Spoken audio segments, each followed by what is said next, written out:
Саламатсыңарбы? Отургула. Маанайыбыз жакшыбы? Бүгүнкү сабакка даярданып келдикпи? Бүгүн биз биология сабагынан тамак сиңирүү системасын өтөбүз. Бүгүнкү биздин сабагыбызда биз сабакты 5 модели боюнча түшүндүрөбүз.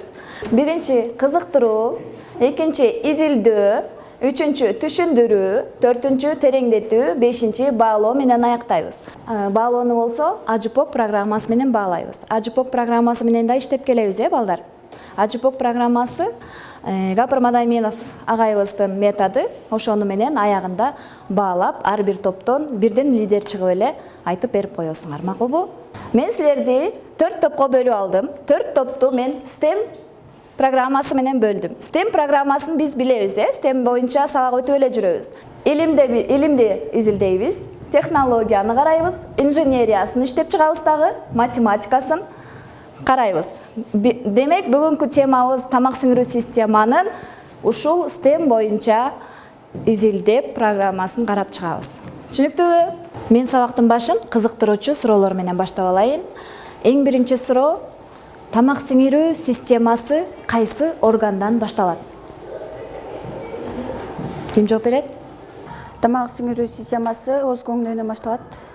Экинчи суроо: ошол биз тамактанган тамак азык заттары кантип өзгөрөт болду экен? Ким кандай ойлойт? Салидат? Биз тамакты биринчи тишибиз менен майдалап алып, анан тилибиз менен ары түртүп жутабыз. Ал тамак ашказанга кирет. Биринчи кызыктыруучу суроолорду берип алдык, Кызыгып калдыңарбы? Тамак сиңирүү кандай болот экен? Кайсы органдардан түзүлөт болду экен?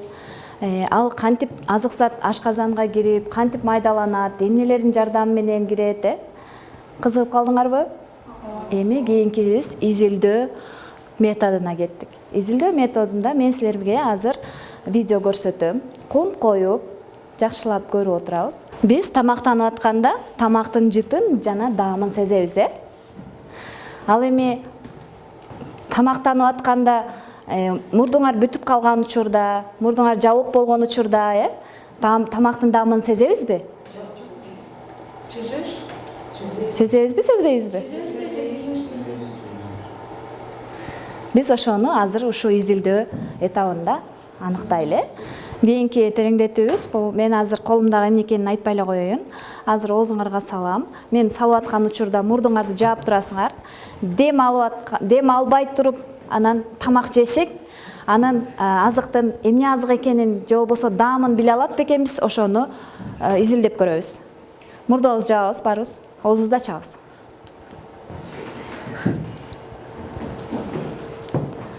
Салидат. Жуткандан кийин мурдуңарды ачасыңар, Азыркы биз даамдаган азыктын даамы эмне даамданды? Коон, банан, клубника, карагат. Демек, бул жыйынтыктан биз менин алып келген йогуртум болсо банан болчу. Бананда бул жыйынтыкта келсек, демек дем алуу органыбыз жабык кезде биз даамды сезе албайт экенбиз. Организмдин ички көрүнүшү ушундай. Эң биринчи башында кызыл өңгөч бар. Кызыл өңгөч, анан боордун кийин карындын ичке ичеги, ичке ичиден жоон ичегиге өтөт, жоон ичегиден анан туз ичегиге барат. Демек, бул силер айткан ооз көңдөйүнөн дагы андан ары кызыл өңгөчкө барат экен. Биздин жеген азык заттарыбыз, кызыл өңгөчкө барып, кызыл өңгөчтөгү миңдеген миллиондогон ферменттер бар. Ошол ферменттер аркылуу алар эмне болот? Майдаланат, фильтрленет. Андан ары бизге керектүү болгон витаминдерге айланат, анан энергияга айланат. Витаминге, анан энергия айланып атпайбы? Бир витаминге айланганы бул болсо ассимиляция процесси. Ал эми энергия айланганы бул диссимиляция процесси. Жазып алгыла. Андан ары ич карынга келген азык заттар ферменттердин жардамы менен бардык бөлүнбөй калган бөлчөлөргө чейин ажырайт. Ажыраган азык заттар билебиз артериялык, веналык жана капиллярдык кан тамырлар бар. Ошол кан тамырлардын керегесинен майдаланган азык заттар ошол кан тамырлардын керегесинен канга сиңирилип алынат дагы, кан аркылуу баардык организмге, ушул болгон организмдин баардыгына жеткирилет. Ар бир клеткага жеткирилет. Түшүнүктүүбү?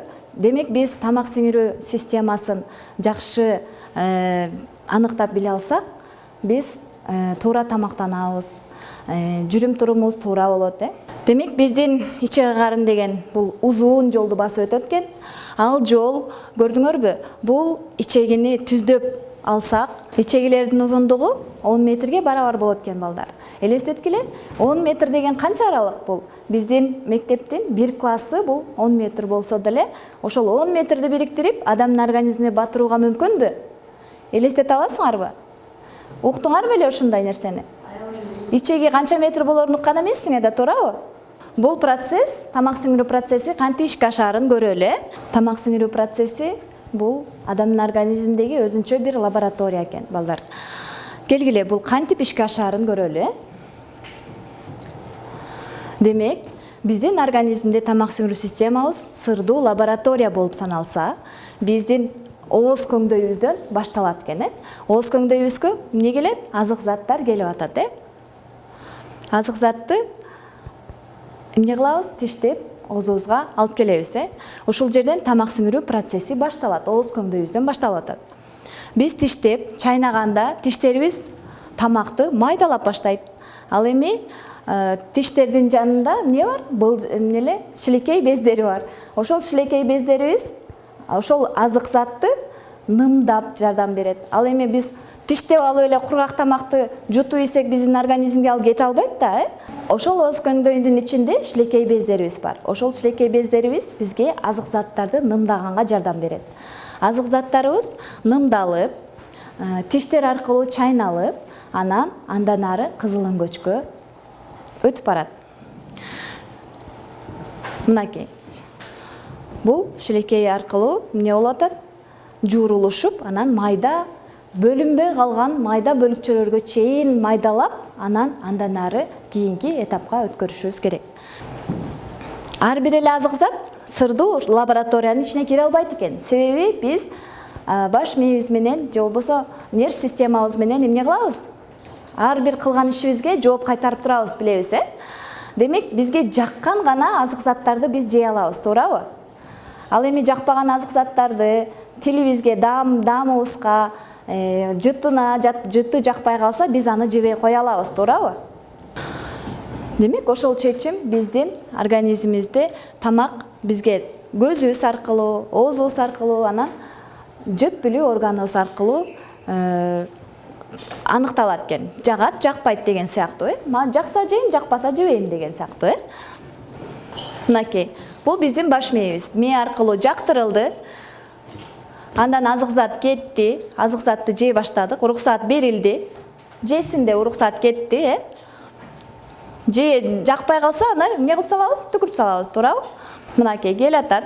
Бул жол аркылуу азык зат чайналып, монтип, мынакей көрдүңөрбү? Биз чала чайнап, же болбосо майда бөлүкчөлөр, бөлүнбөй калган майда бөлүкчөлөргө чейин азыкты майдалабасак, организмден эмнеден тамак сиңирүү органдарынан жүрүүсү абдан кыйын болуп калат экен.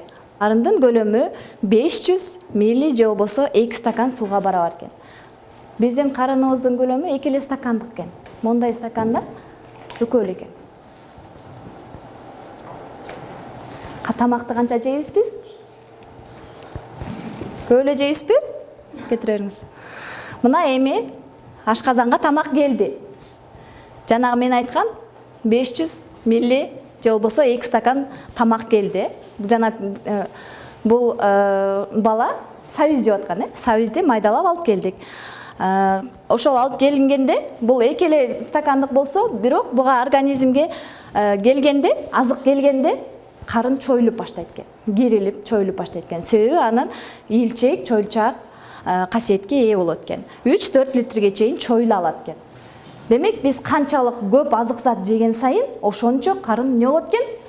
чоңоюп абалга келет экен. Ошол карындын ичинде сырдуу ферменттер жайгашкан. Ошол ферменттер аркылуу туз кислотасына ферменттерге анан былжыр челдерге айланат экен. Ферменттер, миллиондогон ферменттер бар, ошол ферменттер аркылуу биринчи туз кислотасына айланат экен. Ал экинчиси болсо ферменттер былжырга анан эмнеге айлантат экен? Майда бөлүкчөлөргө ажыратат бирөөсү. Мынакей ажыратып атканы. Экинчи фермент болсо белокко айлантып атат.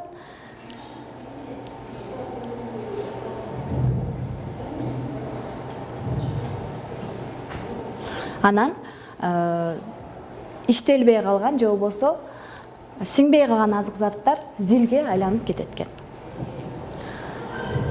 Мынакей карындын, бир эле карындын ичинде ушунча процесс жүрөт.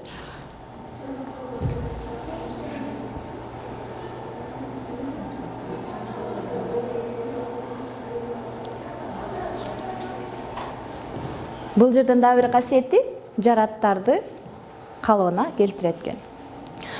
Биз жогоруда айткандай, тамак сиңирүү системасы боюнча маалымат алдык, органдар боюнча түшүндүк, кандай процесстер жүрөрүн билдик.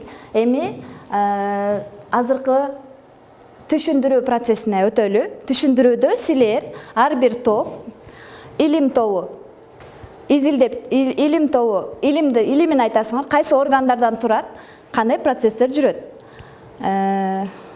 Технология группасы. Технология, мен азыр силерге клей, пластилин, самоклейка, кайчыларды берем. Анан маркерлерди берем. Ушул боюнча силер тамак сиңирүү органдарын мага тартасыңарбы, жасайсыңарбы, булар менен тамак сиңирүү органдарын мага чагылдырып көрсөтүп бересиңер. Силер технология группасыңар, Андан кийин инженерия группасы келип мага лабораторияга келип иштейсиңер. Лабораторияда биз ошол дем алуу менен тамак сиңирүүнү айырмасын аныктап билебиз. Же болбосо ошо отурган жериңерден иштейли. Математика группасы болсо, ошол тамак сиңирүү системасындан математикасын эсептегенде силер адамдын салмагын, боюн ченеп туруп, индекс масса телосын чыгарып бересиңер. Индекс масса тела деген, ИМТ деген, бул адамдын жашоосундагы эмнесин нормативин чыгарып бересиңер. Макулбу? Мен азыр формуланы доскага илип койдум. Формуласы бар. Формуласын түшүндүрүп берем. Формула бул адамдын сурайсыңар. Ушу бирөөнүкүн же өзүңөрдүкүн чыгарып койсоңор болот, же меникин чыгарсаңар болот. Же башка бир мугалимдикин чыгарып койсоңор болот. Мисалы, салмагын боюна бөлөсүңөр, боюн кайра боюна бөлөсүңөр. Анан чыгат.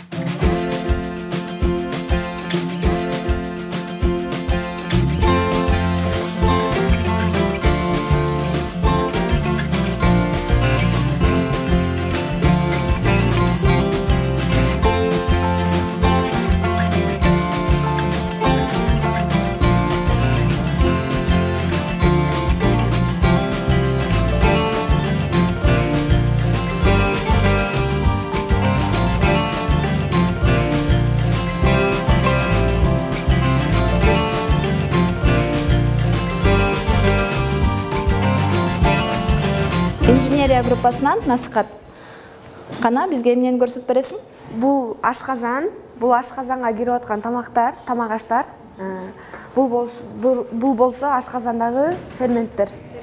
Кана эми көрөлү, кандай касиетке ээ экен. Бул биздин ашказанга тамактын кирип атканын. Казандагы тамак өзгөрүп атат, нымдалып атат, ажырап атат, майдаланып атат.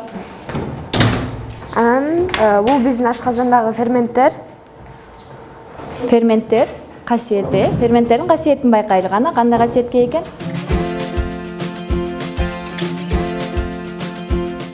Азыр насихат өзүң изилдөө жүргүзүп көрдүң. Ошол изилдөөңдүн негизинде кандай жыйынтыкка келдиң?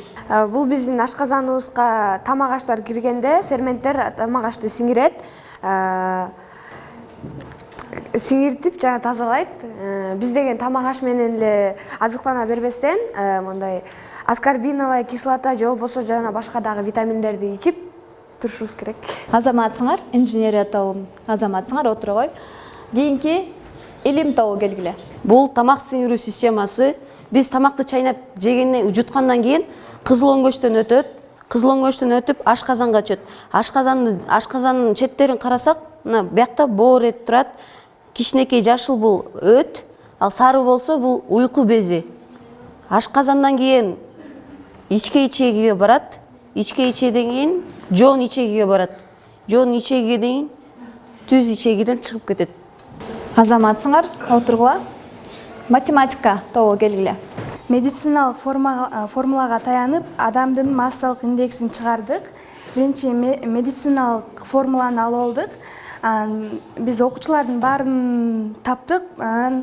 Биз математикага таянып, медицина формуласына таянып, адамдын массалык индексин чыгарып алдык. Биз деген мугалим эжейдин салмагын жана боюн алганды туура көрдүк.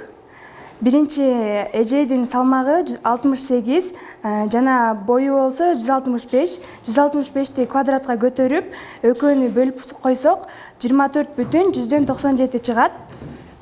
Бул норма болуп эсептелет. Эжейдин массалык индекси норма.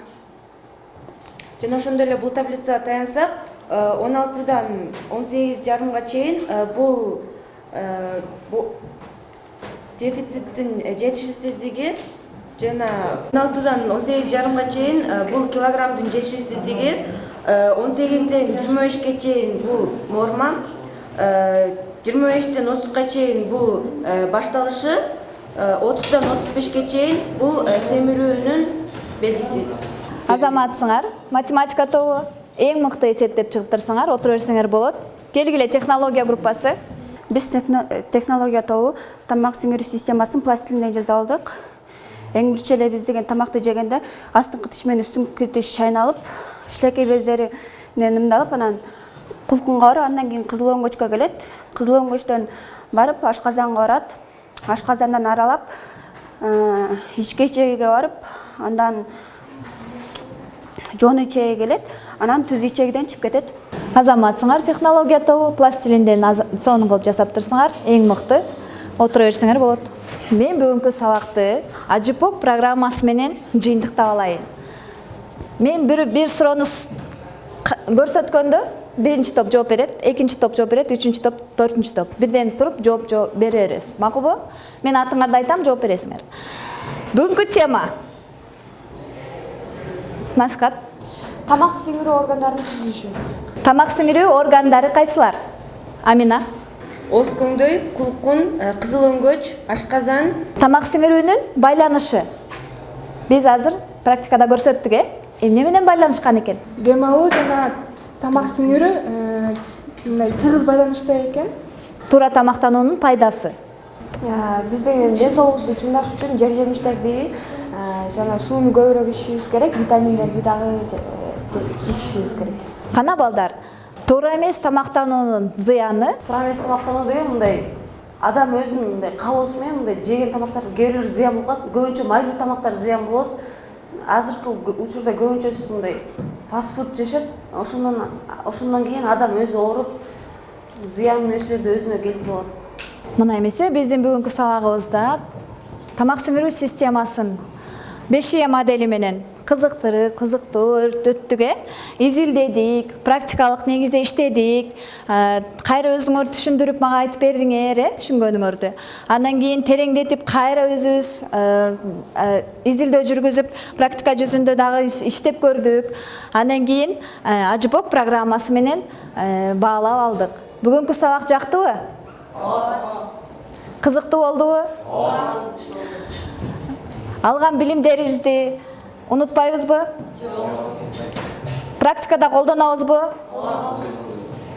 Анда эмесе бүгүнкү сабагыбызды ушу менен жыйынтыктайбыз.